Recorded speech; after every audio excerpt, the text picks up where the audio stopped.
So, Nick, franchise resales. Tell us about your experience and your advice in relation to franchisors' involvement or encouragement in one franchisee selling to another. Yeah, I mean, this is a massive topic, isn't it? So resales are a part of franchisee life, aren't they? So franchisees may want to exit over time for whatever reasons. I think good franchisors embrace that and support the franchisee if they're looking to sell, and it's not a dirty word, which it can be in quite a lot of businesses where, you know, the franchisor's focus is all about net new growth of units or stores or numbers or whatever it is. But I always look at that as, you know, surely you prefer to have a bought-in franchisee who's doing their best for the brand and looking to grow with you and looking to increase sales and probably get multiple areas, versus poor franchisee who's really only thinking about how do I exit this business. So I think it's a really important piece to embrace that and have a process for that, which a lot of businesses don't, to be fair. I think we've both come across that. There'll be probably elements of the franchise agreement that say there might be a charge there will be a charge if they sell, but there might also be an additional charge if the franchisor finds the buyer for them. But I think then after that part of, you know, franchisees understand that they're creating a value in their business that is saleable. But I think after that it can become a little bit grey. I don't know what you've come across and what you see from a legal point of view. Yeah, I find, on the legal side, the challenge is always the extent to which lawyers are involved in the process. Bearing in mind, you've technically got three different parties here. You've got the franchisee who's selling, you've got the franchisee who's buying, and they may be new to the system or they may be existing franchisee, and then you've got the franchisor. Now, sometimes franchisors don't want to get involved in the process.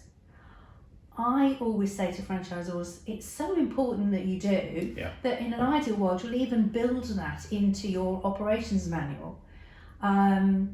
If you don't, you're going to lose control. You won't know when the deal is done. You won't know that things like transfer of staff, transfer of undertakings, consistency of support for clients, you won't know that all of that has happened. So for the franchisor to steer the process is almost always going to be the sensible thing to do. And so best advice is the franchisor, their lawyers prepare the sale agreement. They get the seller and the buyer to pay for that 50-50, so the franchisor is not out of pocket.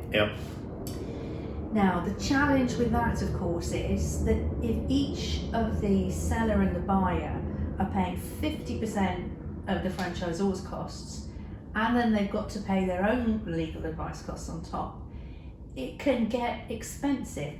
Now, if you're selling a business for £500,000, it's all in the noise, because the fees are never going to be such that they'll really register against a potential purchase price of that size. But for smaller deals, maybe 100 grand, sometimes franchisees start questioning, well, what's the point of me getting legal advice? What's the point of even having an agreement? And with a risk of stating the obvious, if you try to sell a business without an agreement, or you say, no, I'm just going to do it as a bill of sale, because this is something that you hear. The problem with that is, if you're selling the assets of a business on the basis of an invoice and a bill of sale, you have to charge VAT to the buyer. And if you don't, you've still, as a seller, got to account to the HMRC for VAT. Unless you're underneath the VAT threshold. But in most cases, the purchase price in itself is going to put you over the VAT threshold. So it's really a non-starter. There has to be an agreement. Best advice always is that the franchisor controls the process, and the franchisees can take their own assessment of whether they want to get their own independent legal advice. That's advisable, but it's down to them. But I always think most important thing is for the franchisor to have control of that process. And obviously the franchisor will need to approve the incoming purchaser as per the agreement anyway. So again, knowing that early in the process is better all round, because or else the franchisee can be annoyed that they take them all the way to the final hurdle, they come for the approval, and oh no, we don't want to partner with them. So you know, it is important that everyone's, if it's above board, it makes it sensible for everyone. Yeah, very much so. And I've also found that franchisors who start collating information about their resales, you're never going to want to disclose the exact amount that people have paid for businesses, because it could be confidential information and the franchisees may not want that disclosed. But either anonymously or in broad terms, if you can start giving franchisees a message that on sale, you know, the average seller within the system has got, you know, upwards of £1 million in terms of sale of their business, that's a huge selling tool. For bringing people into the process right at the very beginning. Absolutely. Yeah, which helps the work that we do with them. And how do you think franchisees should start the process for thinking about selling? When is the right time for franchisees to start thinking about selling? They should be starting to think that before they even come in, shouldn't they? What do I want this to look like? What's my short, medium and long terms in terms of numbers I want to get to, exit plans, you know, why would I want to be out?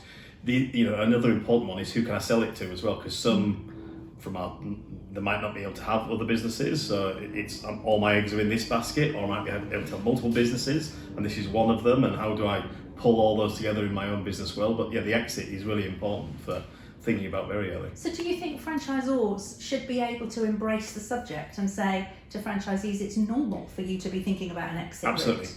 So we will ask it at the very beginning if we're with the companies that we work with. So if someone's coming through, you know, yes, we'd love you to come in and be a franchisee, but how are you going to, what's your plan about exit? But I think in life, you know, if you've got good franchise business coaches, business managers, they should be talking about it annually. You know, what great, yes, last year, this is what your focus is on this year, but you know, where are you up to in your life cycle of you growing or exiting, and what does that look like? So I think it shouldn't be a dirty word and should be talked about, because at the same time, the franchisor can get approached by some great potential buyers that they can introduce to the franchisee, which then makes it completely seamless. Absolutely.